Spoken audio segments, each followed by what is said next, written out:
It's like I'm true, so very true.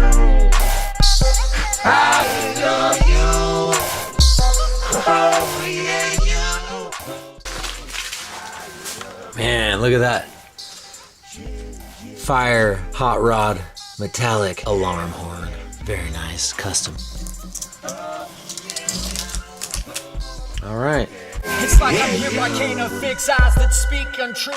These wires here come from the front. They plugged into these plugs right here, and then this mounts right here, and I'm looking at it, I'm like, oh man, this might be something that I can route a little bit different so that, because these wires were running up on here like this, and the way this is looking now, yeah, I really don't want those there. Way out the loop. So that would be really cool if we could drop those down below.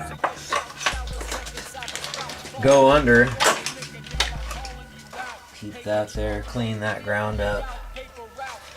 And then, now this is clean here and I can just run these over like so. I think that'll look way nicer. All right, here's one of the grounds here for the wiring harness. And now that I painted that, I gotta clean it up. Got the old Harbor Freight Chicago. True, so very true. Just clean that up just a little bit, just a little spot there, and then that should cover it up. And we got that all bolted in. Hopefully I don't stab myself in the finger. That hurt. Putting oil into the skin hurts even more. If you do that, use some rubbing alcohol or something to clean out the bacteria, because you'll feel much better. Could cut the zip tie, but like I told you, I'm cheap and I like a challenge. In jail, I've been Vinny, Vitty, VC, and not absent or frail. Call me back here from scratch, skeleton bones. You say baby on Babylon froze, freaking liars with the bias. My washer hose is long too, so I think I'm gonna do the same thing and route it with these wires underneath the chassis rail there and back up here. For running this line down here, you can see there's where my tire rubs. So I don't want this line anywhere in that area there, so I'm gonna end up tapping a hole down here underneath the rail here, zip tie that line right there. Go straight down, zip tie it right there, and then it can run along underneath the rail right there, and then it'll pop back up here and connect back in, and then be a little more hidden, a little more tucked, I guess, which I really wasn't planning on doing, but I guess we're doing it now, and that's pretty cool. All right, just need a little hole. Do the boost two at the same time. At the same damn time. And they're like so. My line for my boost solenoid. All right, it looks like my window washing fluid hose is gonna be a little too short for what I'm trying to do. Luckily, I got this old fish tank line that I've had for years, man, just using it for different things like bleeding brakes and whatnot, and it fits right on the fitting, so I'll have plenty of slack. Call me now, I say it loud, amp windpipe, taking off the phone and setting up around what's new. I got love. All right, let's mount the clutch reservoir. And like I said, I got a whole bunch of these really sweet fittings, or I mean beauty bolts off eBay. So we're gonna put those in here. If I can get them started. Now after painting the engine bay, I don't even want to set any tools on it, right? Shorty, some double up in the way there. Cut that down.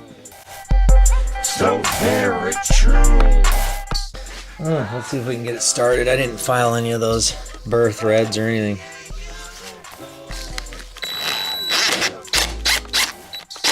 There she is. Window washing hose ran. All right, there we got it Got it connected. Fuse box in with those fasteners too. Cleaning off the battery posts a little bit. I need to remove some paint here for the ground. Beauty fastener on the ground. We're getting ground in other locations. Oh, it works. The beauty fastener carries.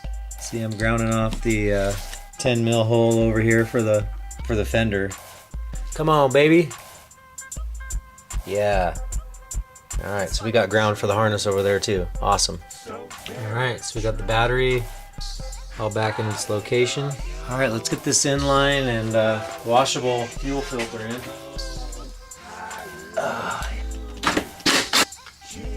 I'm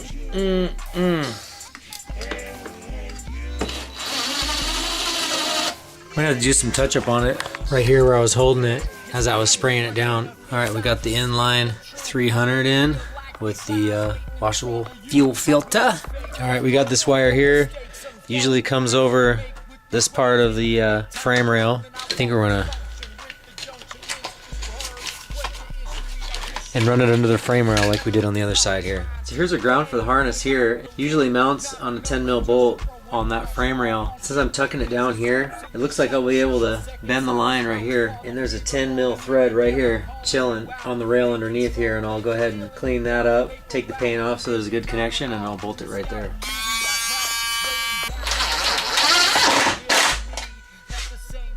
And we'll go ahead and check for continuity. And we good. We're golden. Here's one of the wires that I have going to my air horn that I hooked up. Little mini compressor for the air horn, and here's the horns down here that I'll have mounted in this area and down below here in order to reroute that line down and underneath the frame rail. And underneath the frame rail here, I'm gonna have to extend this line. Here I have them already extended it. Now I'm gonna shrink tube the butt connector on the extension. Then I can travel it all through this loom and into this connector. All right, we got that wire all loomed up and running in line with the rest of my mess in here and staying protected. Babylon froze, freaking liars, listed criers, crater lakes. There we go. Let's clean it up over here a little bit too. Sweet. So we got the brake fluid distribution hub bolted in. We got the hydraulic shift bracket attached. Just about have the washable fuel filter bracket attached. Looks like I got one bolt right there I need to do. Super glued this cover here. Seems to be holding pretty well. If I can get it back in without breaking it. Sweet. Battle of the touchy lights. Win.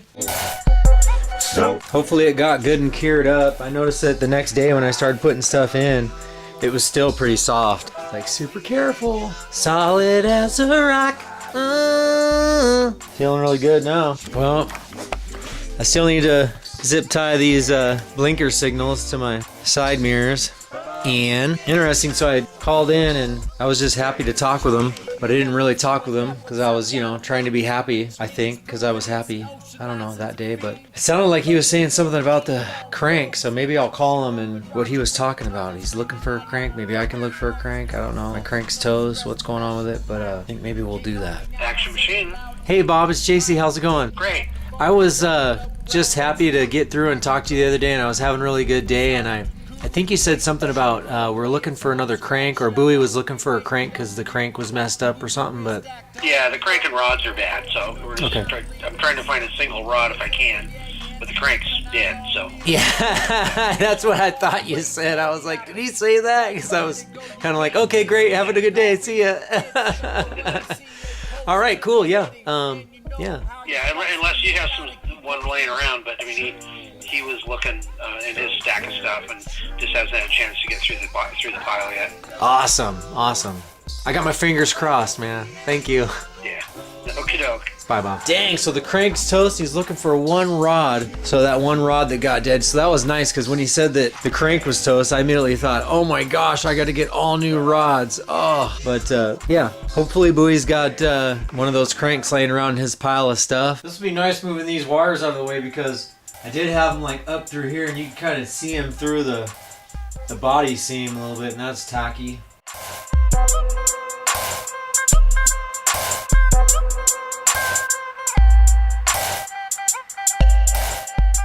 Maybe I should throw a little loom on that just in case, so I can't see it through the body line so much. Fasten this up and try and get my line as close as possible for what I'm expecting to get, since I rolled these fenders out and it's caused the fender to come out further than its normal stock location. So it's gonna take a little tweaking, and maybe even I might have to hog out the holes for where I'm putting the fasteners to keep the fender in its location, to try and line up that seam a little bit.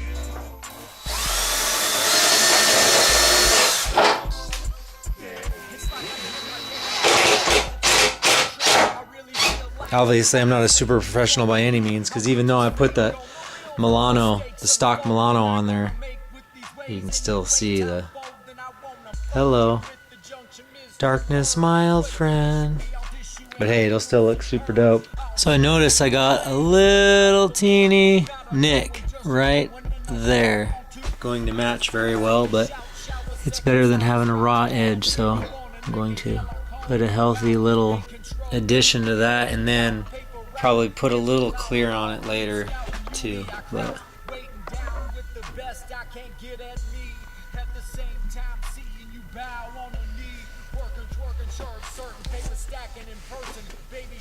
you can barely see that. You probably can't even see that on camera, but I was like, I see that. Anyway, at least now it's red and it's not metal. I'm mixing up the clear right now, and hopefully you can see the difference between how this is shiny and that is dull looking from the